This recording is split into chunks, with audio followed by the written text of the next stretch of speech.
É página 102, tá? Uhum. Zinho dela.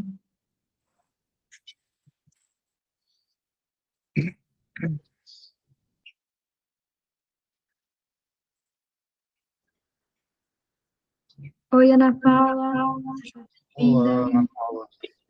Boa tarde. Bem-vindas. Olá, Caroline.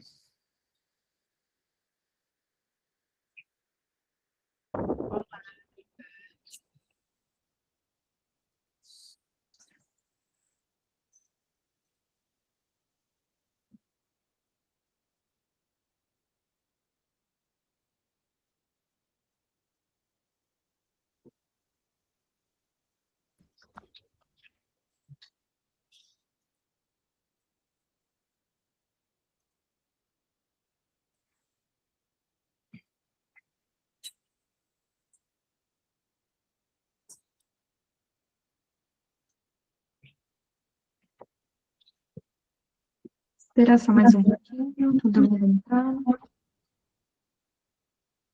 As pessoas.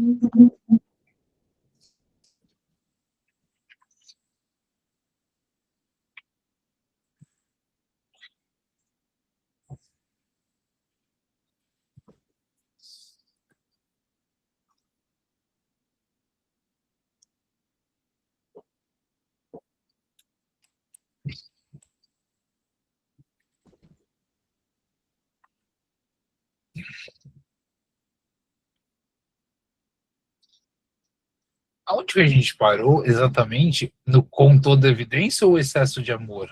O excesso de amor. A gente vai ler o excesso de amor.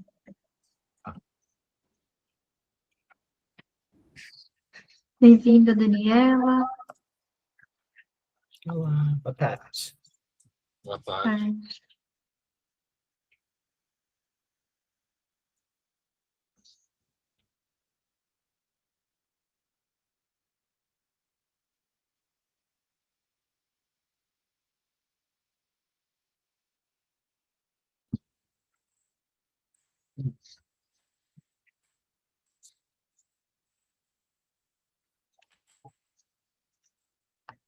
Sabe se o Eduardo vai entrar? Não sei, mas vamos começar. Então vamos lá. E retomando, né, do encontro passado. A gente parou aqui, né? A gente ia ler o excesso de amor. Você quer retomar? Você queria falar alguma coisa do encontro passado?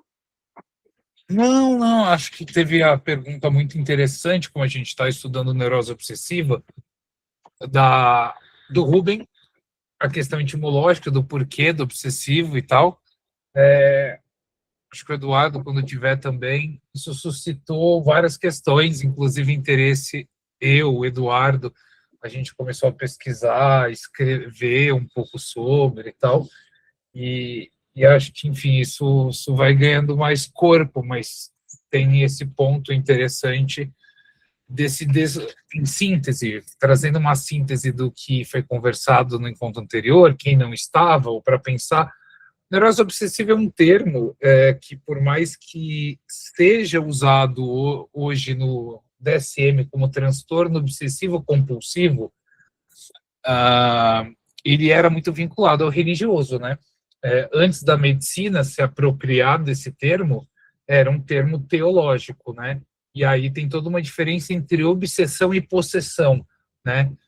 Obsessão vem daqueles espíritos que rondam, sempre tem ideia de ser, você cercado por algo. Isso ajuda a entender bastante o porquê dessa ideia de neurose obsessiva. Indica também uma dimensão de compulsão, no sentido de um impulso, uma necessidade, algo que nos empurra para algo, né? Eu até fiquei pensando, o termo que o Freud usa é Zwang, né, em alemão. Eu falei, por que traduzir por compulsão ou por obsessão?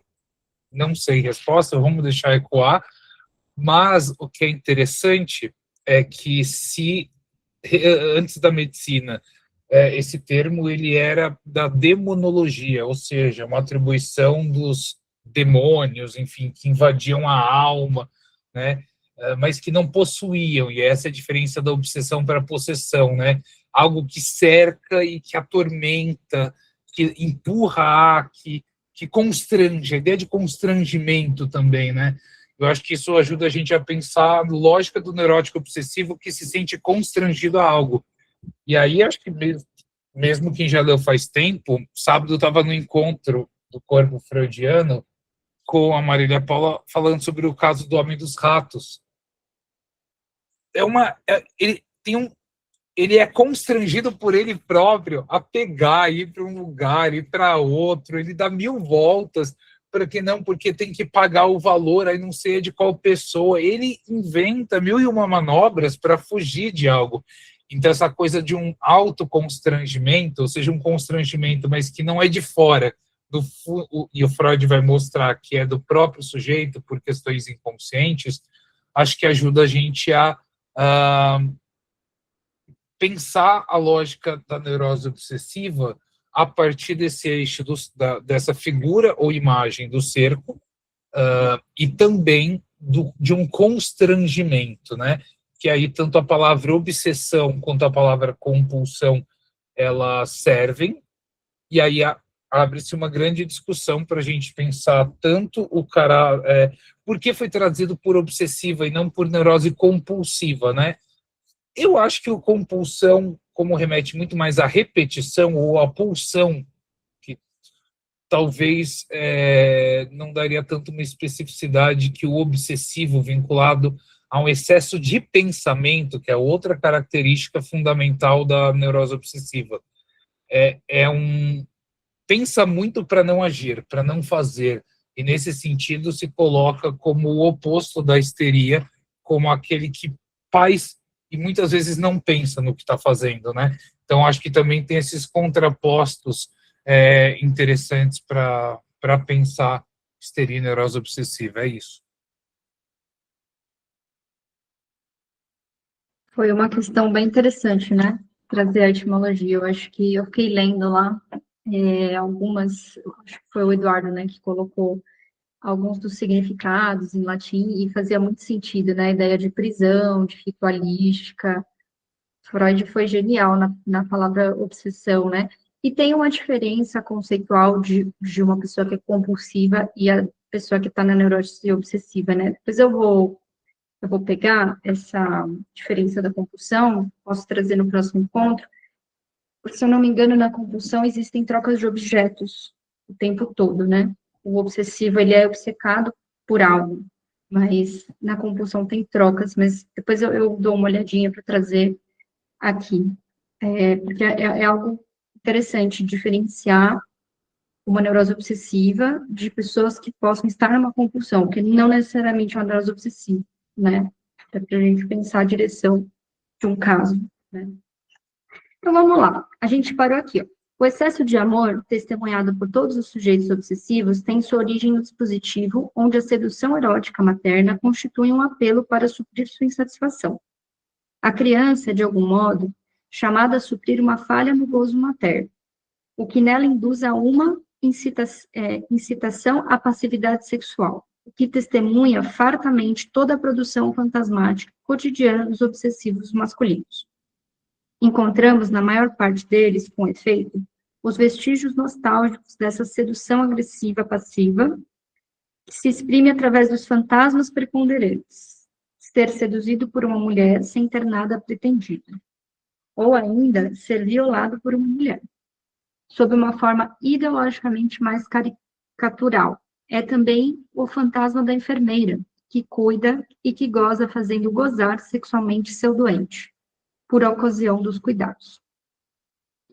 Esta atitude de disposição passiva ao gozo constitui uma das estereotipias mais notáveis da estrutura obsessiva, da qual o sujeito evoca nostalgicamente sua identificação fálica.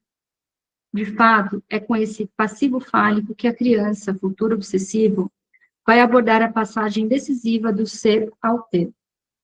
Só aceitar. Eduardo chegou.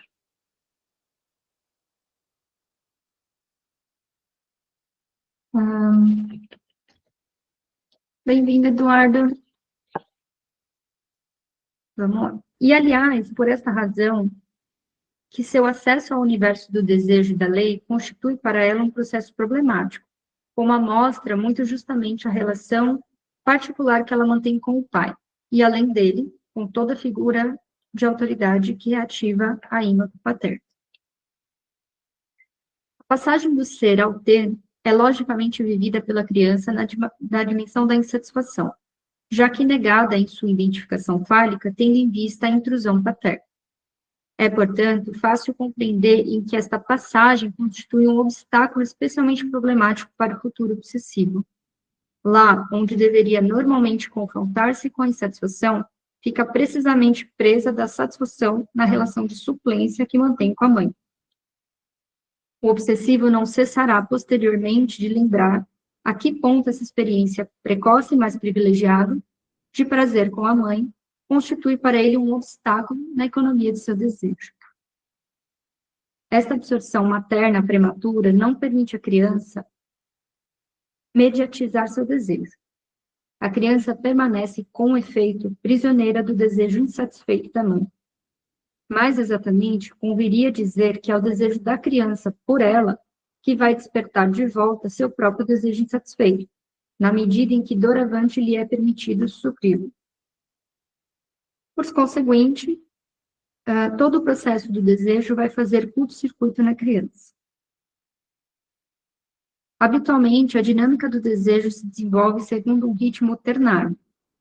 O desejo se separa da necessidade para entrar em seguida na demanda.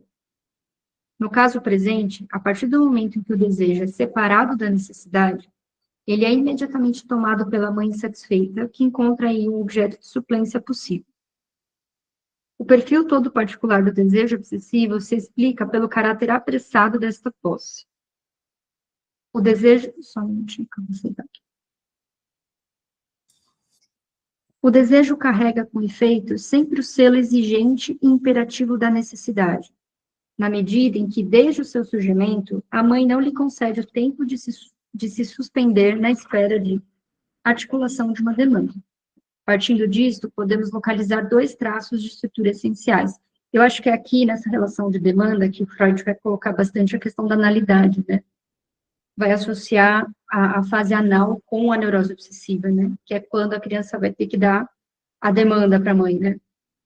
Não é a mãe mais que dá, ou seja, na fase oral, a mãe dá demanda, e na fase anal é o contrário.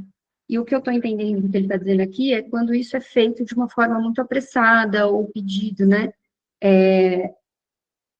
Quando a criança ainda não tem como pensar, ela não consegue ainda elaborar esse momento da analidade, né? Da demanda. Pensando nisso, eu tenho uma leitura um pouco diferente, mas eu não sei se faz sentido, eu quero compartilhar com vocês. Porque me parece que, a partir que o Dora está trabalhando a demanda como um afastamento da necessidade e um certo processo que ele chama de mediatização do desejo. Eu acho que em chaves freudianas, o que você falou faz todo sentido. Mas me parece que aqui não seria essa demanda no sentido da analidade de que é entregar algo para a mãe. Aqui me parece que, na medida em que a mãe, até pegando a imagem em cima, que é muito forte nos obsessivos, nas pessoas obsessivas, que são, acho que foi no começo da página, que fala da passividade sexual, no sentido de ser seduzido por uma mulher sem nada ter pretendido, né? Ou outras figuras que representa, eu acho que a ideia da palavra representa a si próprio, ou a si própria, como fálico, ou seja, uma identificação fálica, na qual a mãe vem. E aí, isso baseado numa experiência primeira, na qual, nessa suplência do pai, né, a criança vai sendo essa simbiose, por assim dizer, ou pelo menos sentido como uma simbiose, não havendo espaço para ver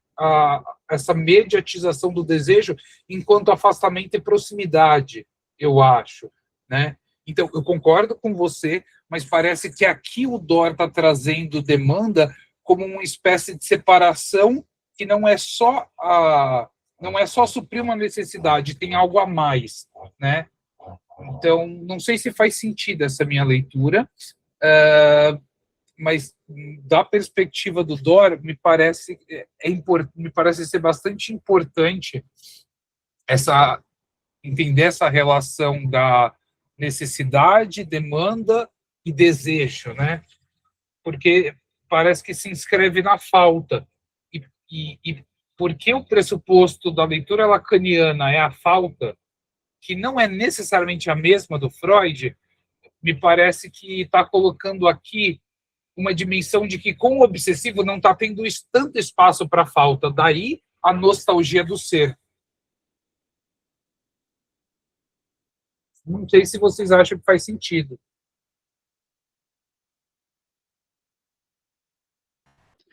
Pensando aqui sobre o que você falou.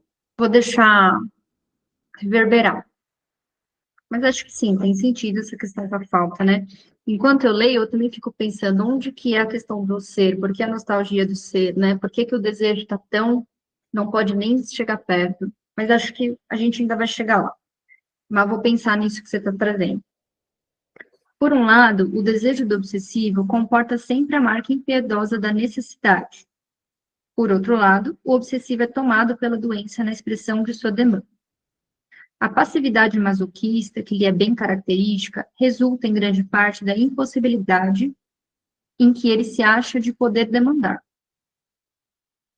Esforça-se, assim, em fazer adivinhar e articular pelo outro o que deseja e não consegue ele próprio demandar. De um modo mais geral, essa doença participa da servidão voluntária, da qual se encerra com tanta facilidade o obsessivo. Paradoxalmente, essa impossibilidade de demandar o leva a dever tudo aceitar, tudo suportar. Como não consegue estar na medida de poder formular uma demanda, sente-se obrigado a assumir todas as consequências implicadas por essa atitude, principalmente ocupando o lugar de objeto de gozo do outro.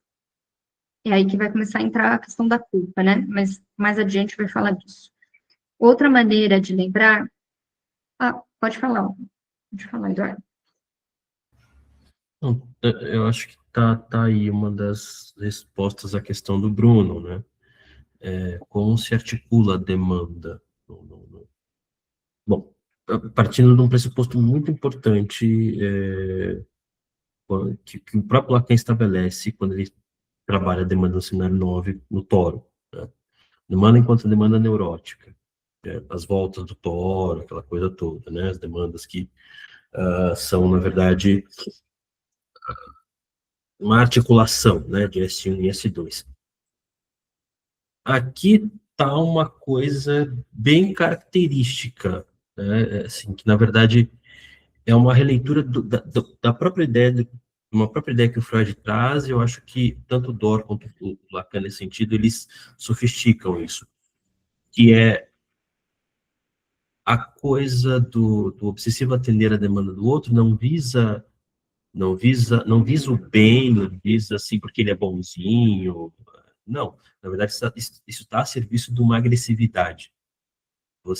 Como eu não posso...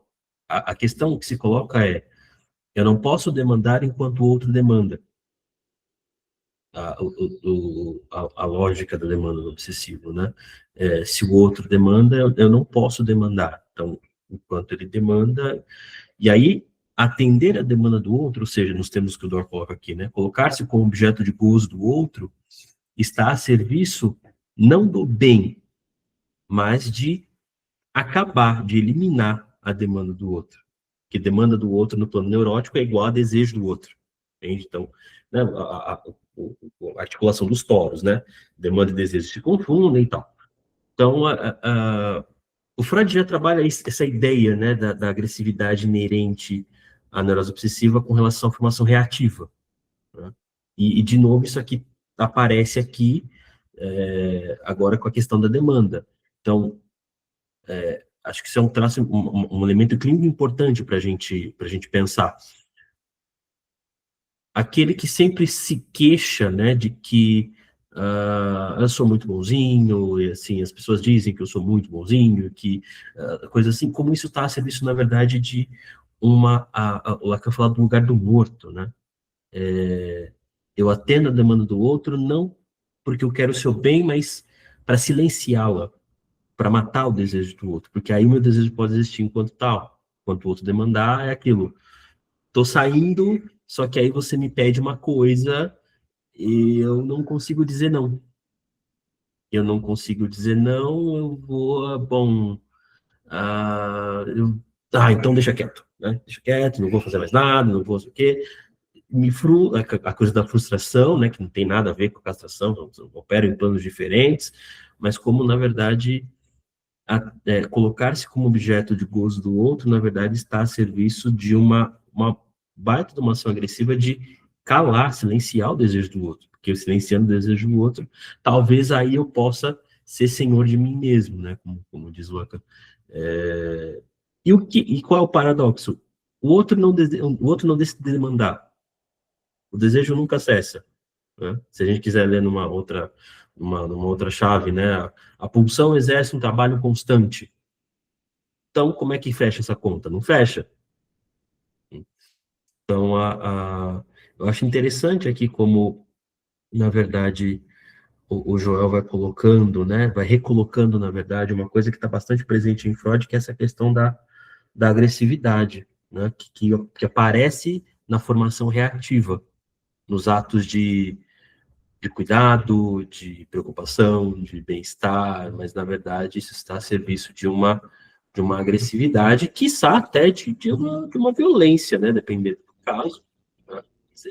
Tem como você assim ser bastante violento sem necessariamente recorrer à fisicalidade da coisa. Né? A neurose obsessiva mostra bastante isso.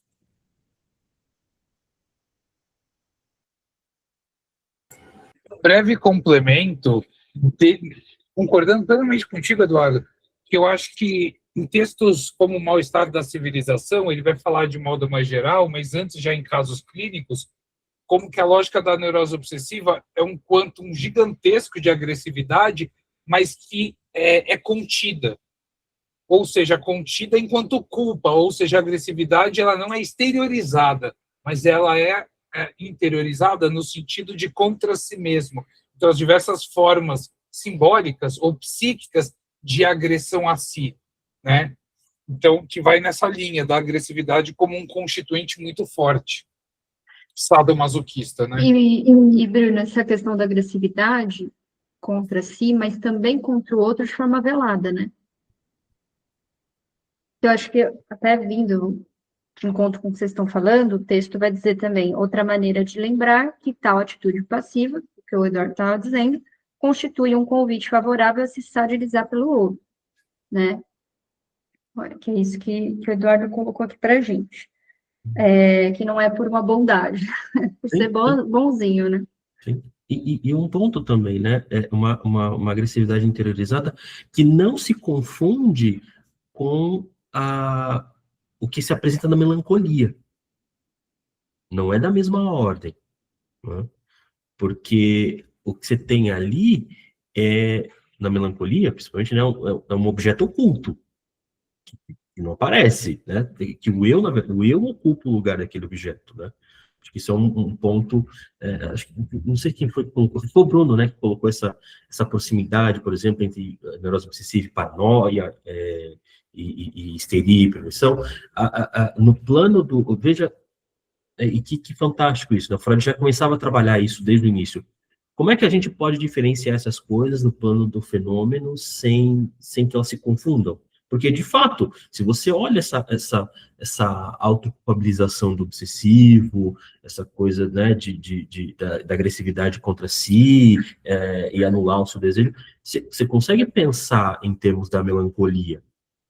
Só que as autorrecriminações, né, dirigidas a si e tal, só que a finesse freudiana, né, queixar-se é dar queixa. Tem um objeto, ou seja, tem um objeto escondido aqui, tem um objeto oculto aqui que o eu está ocupando o lugar desse objeto. Por quê? Eu adoro esse texto. Freud fala assim, se isso fosse de fato verdade, esse sujeito ele manifestaria algum tipo de escrúpulo, algum tipo de constrangimento em enunciar aquilo. Então, as acusações que ele, pelo menos a totalidade, né, não é a totalidade das acusações que ele recrimina a si, que ele dirige a si, não corresponde assim à totalidade. Então, ele deve estar falando de alguma outra coisa, de algum outro. Então, eu acho muito impressionante essa sensibilidade, essa finesse do Freud, né, em destacar, diferenciar os fenômenos por esses detalhamentos que o Joel no início do livro chama de regularidades.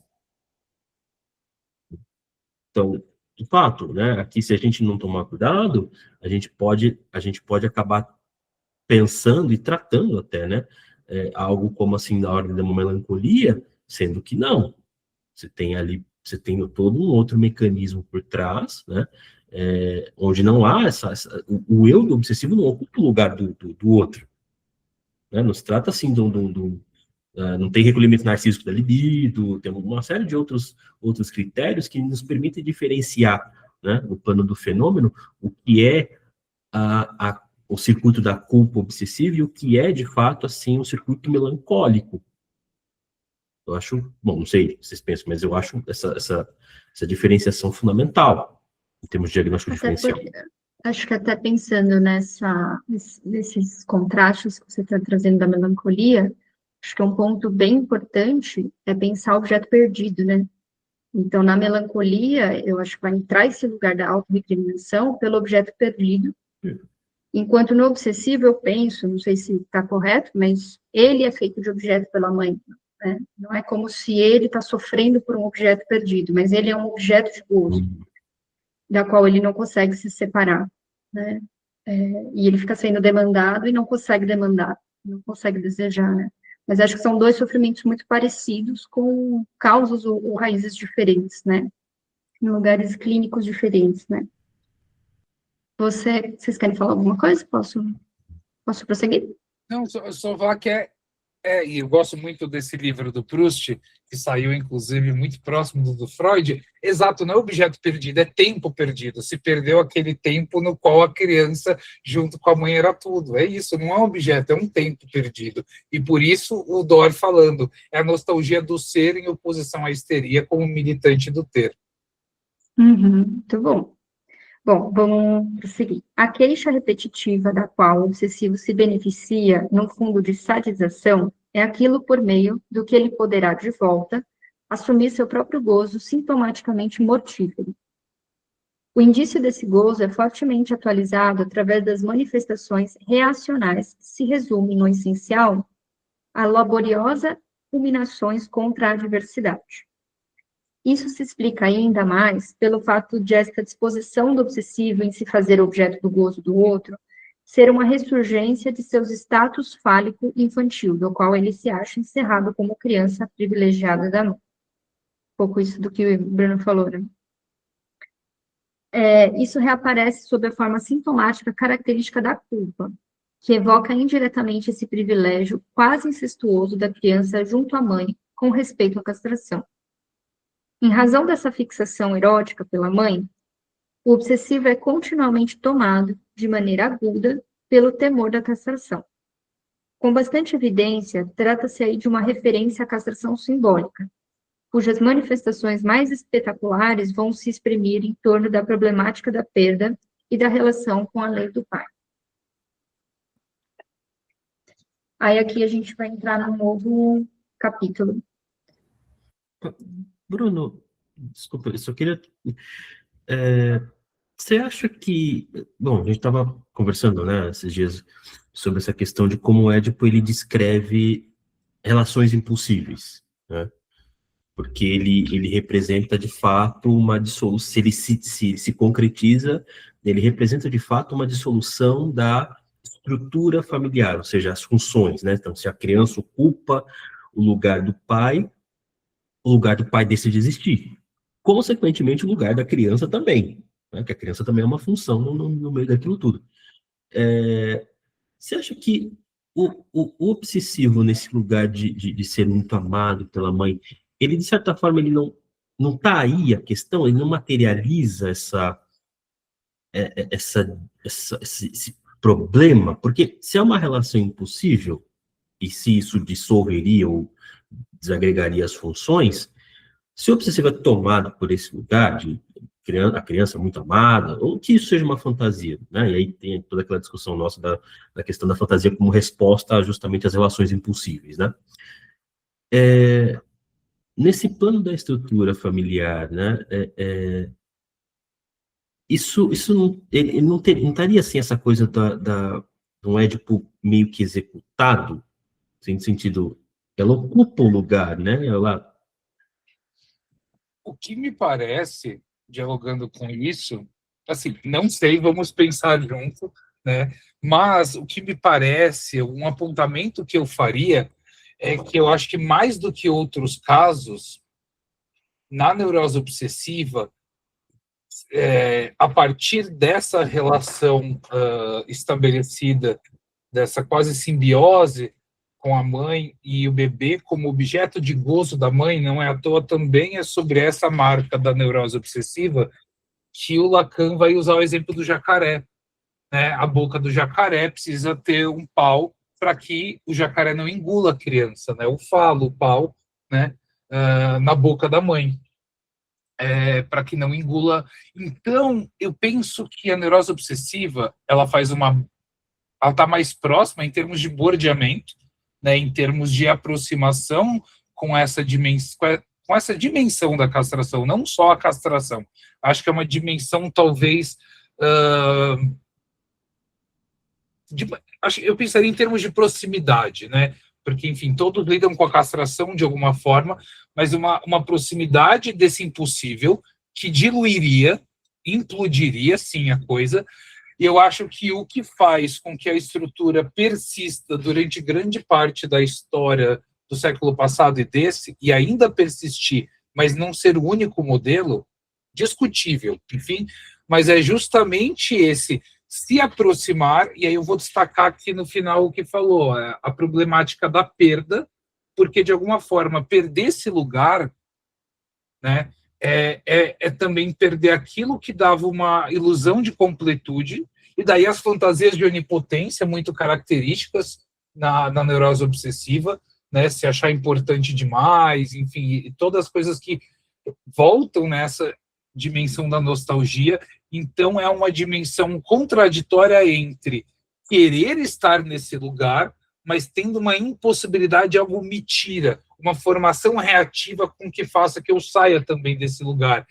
Muitas vezes a relação de neuróticos obsessivos com a mãe, sobretudo, ela costuma ser dual, né? De muita proximidade, ao mesmo tempo muita distância, ou uma reatividade por algum motivo, né? E aí a relação com o pai, ou a lei do pai, ou o nome do pai como a instituição da lei, como a instituição dessa separação, né? Então, acho que esse impossível, que é o incesto, em termos mais diretos, enfim, para todo mundo acompanhar o raciocínio, é justamente o que desde Totem e Tabu é a teorização, a hipótese do Freud em relação à civilização, que gerou para alguns o único modelo e para outros o modelo preponderante, predominante por razões históricas sociais. Não vou entrar muito nesse mérito, mas acho que só apontar.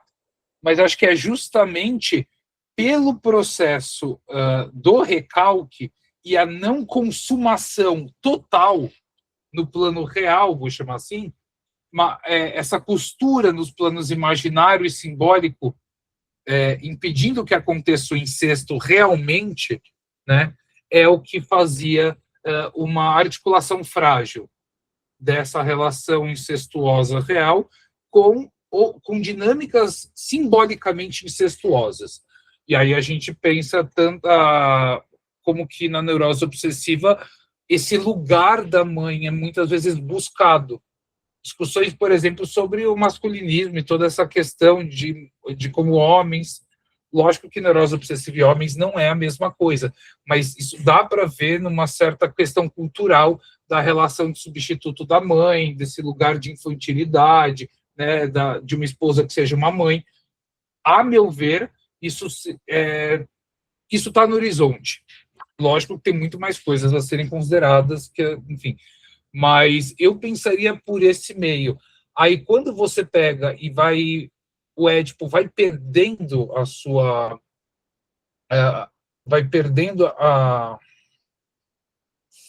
não a espessura, vai perdendo o mundo vai se organizando, vai enfraquecendo, acho que é isso.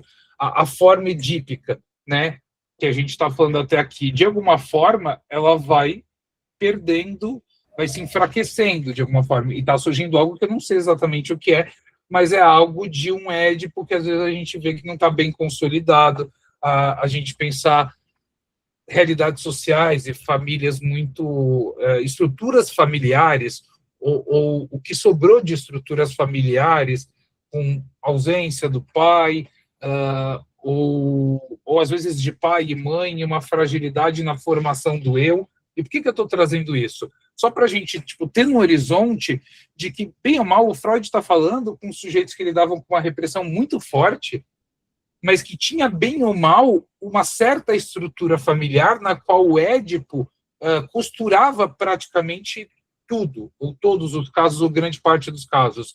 Quando a gente vai para uma desestruturação familiar, uma amplitude, isso não é só a burguesia, até nas camadas mais baixas ainda tinha um certo contorno da estrutura familiar.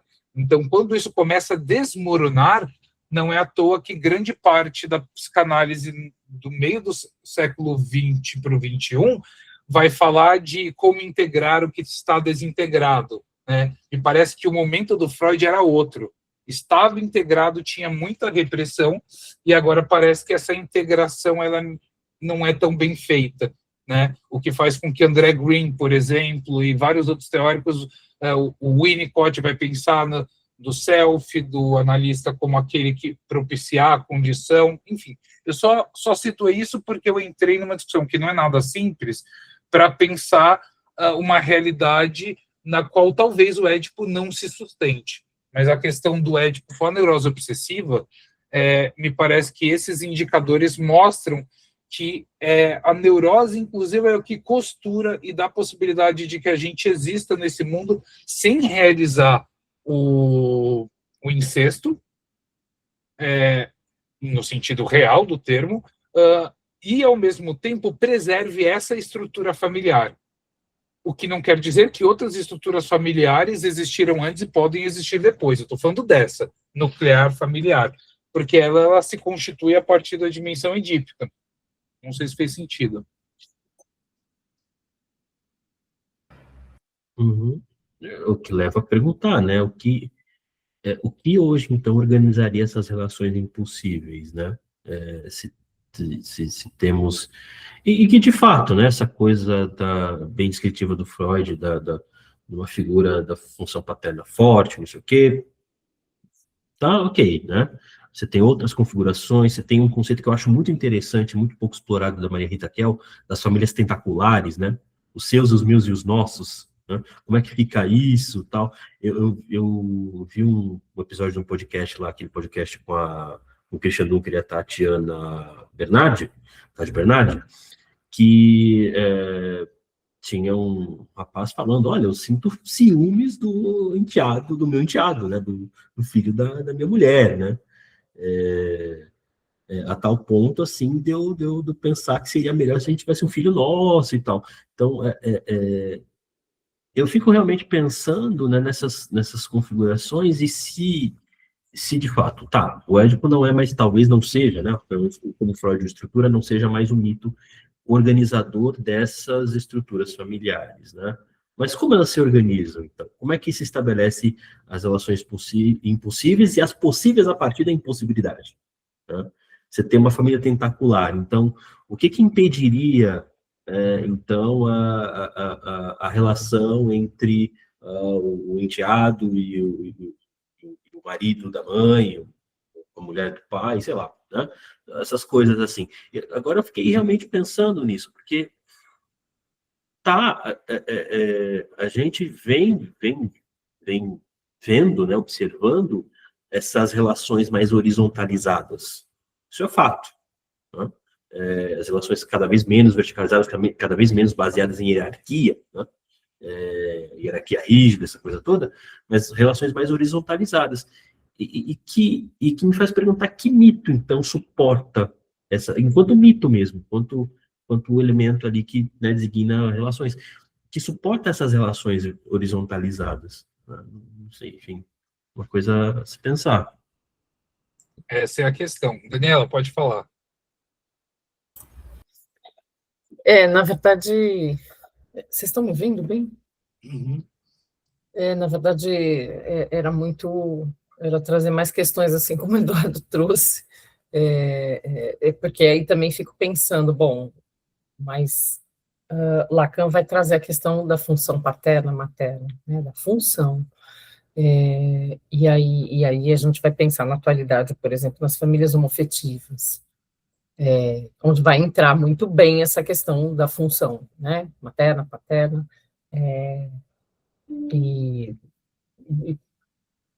enfim, e isso não grosso modo, não resolveria, então, essa questão do Édipo, no sentido através desses conceitos de Lacan, isso não mantém o conceito atual dentro do que a gente vive, né, nessas mudanças de estrutura familiar? Se eu entendi a sua colocação, Dani, e as funções, pensar como função, não mantém o Édipo como algo estruturante, né? Não como aquela historinha de papai e mamãe, mas como posições estruturantes, né? Pela função. Ou seja, a função materna pode ser feita por um homem, a função materna pode ser feita por pessoas trans, não quer dizer que tem que ser por uma mulher, né? Mas a ideia de quem erotiza o corpo do bebê, quem cuida, né? Quem encarna a linguagem, né? Eu acho bem interessante, né? Essa discussão do Édipo, onde o Édipo está, e a ideia de função, eu acho que renovando a ideia do Édipo, né? Sim, e pensar justamente, eu acho que é uma baita de uma discussão isso, que vocês estão levantando agora, né, da questão da atualidade, né, das novas configurações da sociedade, né, porque a gente tem vivido a passos largos mudanças muito fortes, importantes, né, muita coisa está diferente. Vou só comentar, acho que a Daniela tocou numa questão muito importante, respondendo, você falou, então, Lacan não resolve isso com a função? Sim e não, eu diria, né? Eu acho que sim, entendendo que não é a mulher ou a mãe, literalmente, a mãe real, né, nesse sentido, mas alguém que oferece, oferta, proporciona esse cuidado e ocupa uma função materna, e aí sim, acho que casais homoafetivos, entre outras formas de configurações, isso não muda em nada o Édipo, né? Essa é a minha leitura. E alguém que faz essa separação de quem está com a função materna, né? Às vezes não é, às vezes a pessoa é mãe solteira, raramente pai solteiro, enfim, então alguma coisa ocupa o lugar de função paterna porque é uma função. Então, esse ponto que você tocou, concordo. Eu estou pensando em outras que eu chamaria de disfuncionalidades familiares, né? De formas, por exemplo, de muitas pessoas morando junto, a coisa meio agregado, vai diluindo o que é pai e mãe, ou às até vezes... ONG de adoção, né, Bruno?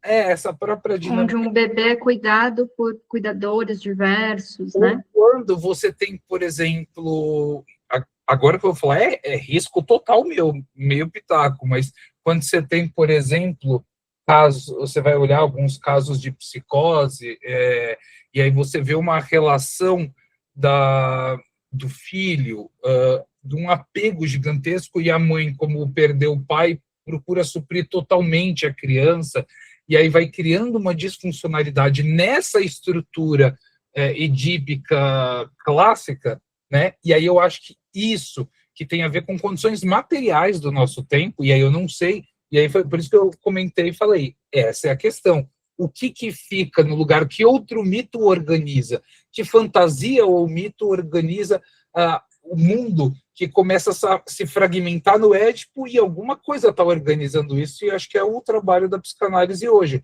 pensar, né? Mas acho que o Lacan já deu a letra de que sociedades que não se estruturam mais com a dimensão trágica do alguém diz o que eu vou ser, que se opõe com o que eu quero, né? Ele fala, isso é o requerimento ético, a dimensão trágica, que está colocado também nos pais dizendo que você vai ser médico, vai ser advogado, e todo o conflito que se dá. Então, essa, o que eu chamei de disfuncionalidade familiar do nosso contemporâneo, me parece que coloca para o nosso horizonte pensarmos, tentarmos elaborar como que isso se dá. Quanto a isso, não faço ideia. Estou aqui mais pensando junto com vocês. Eu acho que agora, o Eduardo ele me trouxe aqui, me levantou uma questão mais, né, pensando nessa diversidade que a gente está vivendo de estruturas de convivência. A gente tem vivido também, dentro dos papéis familiares, uma inversão que já vem cada vez mais, né? Eu acho até que tem 2 pontos importantes. Que as telas estão virando babá. E esses pais, eu acho que é algo, a mim choca muito quando eu vou num lugar público qualquer e vejo as famílias sentadas e elas não se relacionam, né? Eu fico pensando em que momento essas pessoas conversam, se é que conversam, né? E que elas se relacionam, porque essas crianças estão ali com a tela, é ali que elas se relacionam o tempo todo, né? E também uma coisa que já é anterior até, esse movimento de uma, não vou dizer uma inversão de papéis, mas onde esses filhos estão imperando cada vez mais.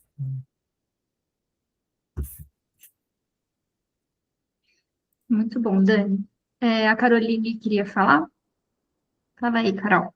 O que eu ia falar, Bruno, acho que já colocou muito bem a Daniela, que inclusive precisa ser uma pessoa, né?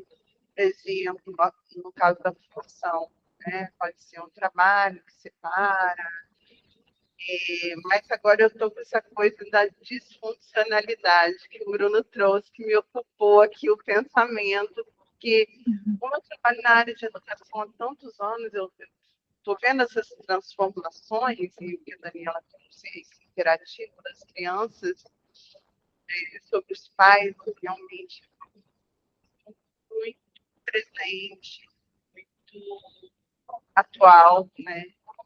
E agora eu fiquei com essa disfuncionalidade agora para pensar, mas era já falado. É bem interessante isso, né, que o Bruno trouxe, nessas famílias mais bagunçadas ou desestruturadas, né? Ainda que se a criança tiver alguém que ela possa colocar, que possa fazer a função materna, seja um irmão mais velho, uma irmã mais velha, e alguém que venha e interdite também, né?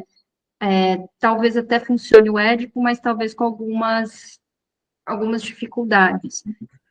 Me ocorre, assim, pensar como que se dá, por exemplo, em ONGs de crianças, de bebês, né, e antes de serem adotadas e ficam no abrigo, né, quem é que faz isso, já que são funcionários que estão ali?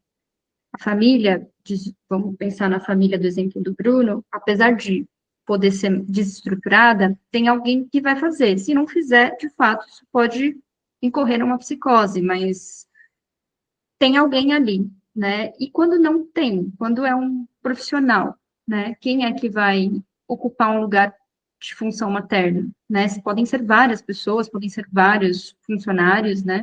Funcionárias. Então, de fato, eu acho que isso são perguntas para a gente pensar o Édipo nessas situações, as situações que o Bruno colocou, e fico pensando nas situações de honra, né? De abrigos de criança. Quando as crianças crescem também, não só o bebê, né? Mas quando a criança já está na infância, na primeira infância ou na latência, né? como é que fica, quem é que faz lei, quem é que encarna a linguagem para essa criança, né? Se não são, às vezes, muitas pessoas, isso, o que acontece, né? Eu tenho feito uma pesquisa, mas isso ainda está bem no começo, sobre a questão do complexo fraterno, as relações de fratria, essas relações horizontais, e como que é o Édipo nessas relações, né? Onde que entra o Édipo, se o Édipo vem paralelamente, ou se ele é uma forma de Édipo. Eu venho pensando aí sobre isso que o Eduardo colocou das horizontalidades, né? As relações de irmãos e relações de fratria, que são as relações horizontais, né? Mas ainda está começando. Acho ótimo, inclusive, bom, se me permite arriscar uma resposta, Caroline, quando a gente define estrutura familiar, a gente está falando assim, primeiro, né, a ideia de estrutura que o Bruno bate tanto na tecla, que se perde. O que é uma estrutura, gente? É o mínimo, são elementos, é o mínimo necessário para descrever uma coisa. Quando você tem, estrutura é definida por funções que se articulam por algum tipo de relação. Se você tem as seguintes funções, pai, mãe, filhos, são funções, certo? As três. Que se articulam. Você pode analisar as articulações 2 a 2, então, pai com a mãe. Pai com a mãe estabelece uma relação de aliança. Geralmente você chama de casamento, sei lá, união estável, namoro, seja lá o que for. Então, mas tem uma relação de aliança entre pai e mãe, ou cônjuge, enfim. Né? Entre a mãe e a criança, você tem uma relação de cuidados. Entre o pai e a criança, ou o filho, enfim, você tem o quê? Uma relação de filiação, de paternidade. Isso tudo está a serviço de uma organização global, que é o parentesco. Esses três se articulam por uma relação de parentesco. Beleza? Então, isso é o que caracteriza, segundo inclusive o próprio Lévi-Strauss, isso é o que caracteriza uma estrutura familiar. Funções articuladas por uma relação de parentesco. Então, isso é o básico de estrutura. Então, se você tem essas funções, não importa quem são, né? Assim, né? Fisicamente, enfim. Mas se tem essas funções que são articuladas pela relação de parentesco, você tem uma estrutura familiar. O que a Mari coloca, eu acho que é muito, muito interessante, mas e se o que organiza esse grupo não é a relação de parentesco? E aí? Como é que a gente pensa, então, esses lugares? Como é que a gente pensa, inclusive, porque o Édipo, ele fantasia com o limite nessas relações impossíveis. Então, assim, para que se mantenha a estrutura familiar, é impossível que o filho ocupe o lugar do pai. E é impossível que o inverso aconteça, que o pai dispute o mesmo lugar com o filho. Porque, senão, se isso acontece, o pai deixa de agir como pai e passa a ser um rival, o que dissolve a estrutura, percebem? Porque se são três funções e essas três estão em relação para que se mantenha, né? Você dissolve a estrutura familiar porque você dissolve também a questão do parentesco. Então, acabou. Mas e quando você tem... Me pegou bastante isso, né? Essas desfuncionalidades. Um filho que é realmente colocado em disputa com o pai. Né? Uma filha que a mãe realmente nutre ali algum tipo de fantasia, de rivalidade. Né? Então, o pai é o objeto, então você vê como isso desloca. Por que é disfuncional? Porque desloca todo mundo do seu lugar. A mãe vira objeto, ou o pai vira objeto, a mãe vira rival da filha, o pai vira rival do filho. Então, isso dissolve a estrutura familiar. Então, você tem... Como é que você responde a isso, então? Né? Quais são... Então, beleza, se não tem mais essas funções, e o que temos agora? E, principalmente, que fantasias vão se construir a partir disso? Né? Já que não tem esse elemento da castração que imputa, assim, os lugares impossíveis. Né? Então, quando o Bruno fala de disfuncionalidade, eu penso exatamente nisso. Olha, essas funções não estão fazendo o que deveriam fazer, não estão ocupando o lugar que deveriam ocupar nesta relação. Que funções ocupam, então? Nós estamos falando, então, de uma reorganização ou estamos falando, assim, realmente de uma dissolução e realmente fica essa coisa meio solta, meio perdida e tal. Aí vem a Mariana e coloca uma questão importante, olha, tem outras formas de organização mais horizontalizadas, tipo as fratrias, né, as relações de fraternidade, que as pessoas, inclusive, não se articulam por parentesco especificamente. Se você pega as crianças abrigadas, elas não são irmãs umas das outras por parentesco, mas se cria ali uma relação de fraternidade. Como se dá isso? A partir do quê? Né? E o que estabelece que, olha, nós somos irmãos aqui, assim, a gente não se relaciona entre a gente? Então tem alguma coisa assim que faz função de relações impossíveis. E a disfuncionalidade vem quando, na verdade, há um deslocamento dessas funções e há uma dissolução desse elemento da impossibilidade. Porque então o incesto se torna possível. Em uma palavra, o que organiza e o que interdita. Eu acho que é isso, pensar o que organiza e o que interdita. Muito bom, gente. Tá rolando até aqui no chat, eu vou colocar. Teve uma sugestão de livro da Juliane, Os Édipos na Letra de Jacques Lacan, do André Fernando Gil. Ela colocou, ainda não li, mas foi recomendações de uma professora, parece interessante considerá-lo para pensar sobre isso, porque no último capítulo trata sobre o Édipo na atualidade. Eu já anotei aqui, já vai ser... Eu acabei de ler o Édipo do Násio, então já vou colocar aqui na minha leitura, para a próxima leitura sobre Édipo. Aí a Dani colocou uma questão bem interessante para a gente poder colocar nos próximos encontros. Mari, serão mesmo relações horizontais? Talvez perante os pais, sim, mas entre os irmãos há uma hierarquia e competição? Sim, inclusive tem estudos, também no lado mais do Ferenc e dessa outra galera que vai falar da hierarquia dos irmãos. Então, sim, é uma questão isso. Será que tem uma horizontalidade, né? Eu fico pensando, aí eu coloquei aqui, o que será uma relação de horizontalidade, se a gente parar para pensar, né? E o que faz um par? Se a gente pensar até nessa questão da fratria, eu vou um pouco até além sobre essa questão horizontal, se a gente pensar, existe horizontalidade, por exemplo, entre homem e mulher? Existe horizontalidade entre negros e brancos, né? Bom, a gente sabe que não, que tem racismo, que existe machismo, racismo, mas acho que pensar se a gente conseguiu alcançar algum nível de horizontalidade, né? Como é que é isso? O que se faz par? Né? Quem consegue fazer par com quem? Par, para mim, pensando em equivalência horizontal, né? Então, essa é uma questão, inclusive, que eu acho que coloca o Édipo em xeque, né?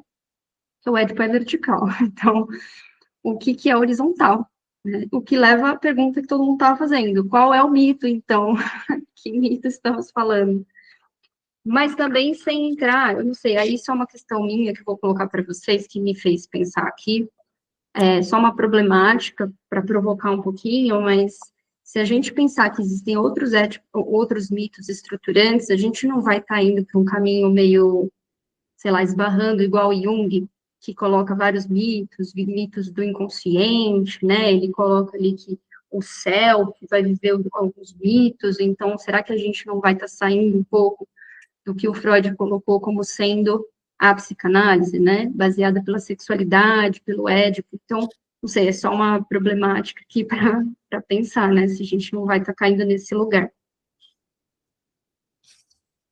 Vou comentar um aspecto, vai dar o horário, mas acho que é muito interessante. Quando você estava falando, esse debate todo de fratria, eu pensei numa coisa, pode ser um pitaco que não tem nada a ver, mas em que medida, talvez, o totem e tabu, hipoteticamente ou representativamente, seja a vitória da verticalidade sobre a horizontalidade, porque as primeiras associações humanas não eram de grau de uma estrutura de parentesco. Isso tem, e aí pensando muito no que o Eduardo trouxe, é uma relação de poder, é uma relação de território, enfim. Então, lógico, teria que elaborar, teria que mas eu pensei isso, né?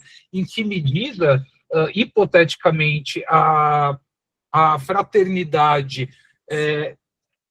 hipoteticamente, ela tem uma relação mais próxima das primeiras aglomerações de se formar para se alimentar, para sobreviver, mas, ao mesmo tempo, como que o Totem e Tabu coloca isso como uma organização social a partir do parentesco e que se estrutura a partir disso, né? Me veio à mente esse ponto, e eu concordo, Mari. Eu acho que é pensar sobre qual critério, né? Por exemplo, eu sou uma pessoa que leva em consideração a sexualidade com uma importância muito grande. Lacan já toma a linguagem, ele não abandona a sexualidade, mas a linguagem tem primazia em relação à sexualidade, né, em Lacan. Eu acho que a questão é como articular a partir da leitura do presente, né? Eu acho que dá, mas corremos risco, porque acho que o risco é um risco gigante pensar para além do ético. Porque, ou seja, o que está aí? O que existe para além do ético? Né? Então, é risco. Eu acho que é muito bom você ter colocado até, isso. Por isso que é um pensar junto, é possibilidades, é hipótese. Talvez uma forma, assim, agora muito enxuta de pensar não necessariamente que sejam outros mitos que estruturam, mas que talvez tenha algo que vamos dizer assim, determinante, que é o incesto, né? Interdição de incesto, né? Então, mas é uma conversa que acho que a gente pode estender para mais encontros, porque é bem complexa. Complexo. Então, acho que vamos fazer nossas anotações, e no próximo encontro acho que a gente pode continuar tudo isso, e quem quiser ir ler e trazer para a gente aqui mais discussões sobre isso vai ser muito bom. Já anotei todas as sugestões, o Eduardo colocou aqui também, os japoneses têm um mito de formação diferente do complexo de Édipo. Dê uma olhada no complexo de Ajaccio, isso.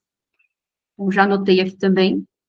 E muito obrigada a todo mundo, hoje foi bem rico, e vamos nos encontrar semana que vem, então, e a gente continua toda essa discussão, tá bem? E abrindo um novo capítulo, né? O obsessivo, a perda da lei e do pai. Bem pertinente também. Um beijo, tchau, tchau. Boa semana. Pessoal, boa semana. Já pensando no final de semana.